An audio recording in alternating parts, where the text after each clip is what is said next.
सर्वप्रथम सर्व प्रेक्षकांना श्री रामनवमीच्या खूप खूप शुभेच्छा देते। आणि आज आपण अकोला येथे आलेलो आहे मोठ्या श्रीराम मंदिरात आणि इथे तुम्ही पाहू शकता मोठ्या प्रमाणात भक्तांची गर्दी झालेली आहे।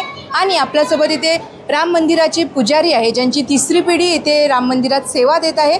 तर त्यांच्याकडनं आपण आजच्या या वातावरणाबद्दल थोडक्यात जाणून घेऊया की आजच्या रामनवमी निमित्ताचं वातावरण कसं आहे।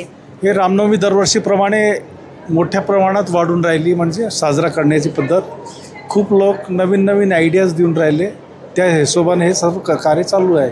इथे जे आमचं हरिहर राम मंदिर संस्थान आहे याची कार्यप्रणाली इतकी चांगली आहे सध्या, आणि हे सर्व सजावट वगैरे सर्व त्यांची आपल्या पद्धतीने ते करत आहे। अच्छा, नक्कीच ज्या प्रकारे इथे सजावट आणि सुंदर असे देखावे केल्या गेलेले आहेत, तर महाराजांची जी सेवा आहे, तर आपल्या मते म्हणजे आपण जी सेवा देतोय श्रीरामचंद्रांच्या चरणी जी आपली सेवा देतोय, तर आपण किती वर्षापासून आणि आपली कितवी पिढी इथे आहे।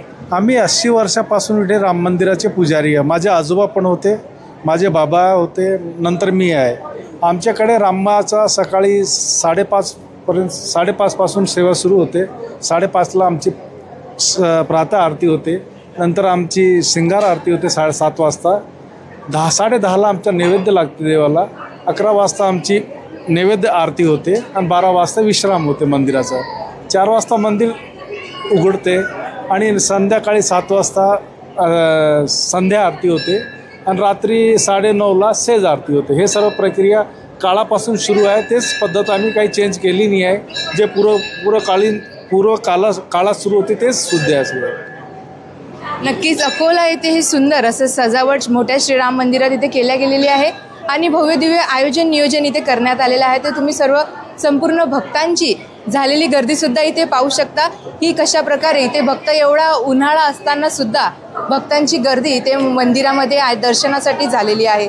आणि आपण बाहेर सुद्धा काही वेळात जाणार आहोत आणि तिथे पण आपण पाहणार आहोत की कशा प्रकारे दुकाने इथे सजलेली आहे आणि मंदिराची कशा प्रकारे सुशोभीकरण लाइटिंग वगैरे इथे करतात। राम व हरिहर संस्थान यांच्या वतीने कालपासून पाण्याच्या वाटपाचा सुद्धा इथे कार्यक्रम सुरू आहे आणि सर्व भाविक या तपत्या उन्हात या पाण्याचा लाभ घेत आहेत आणि पाणी तहान इथे तृप्त करीत आहेत।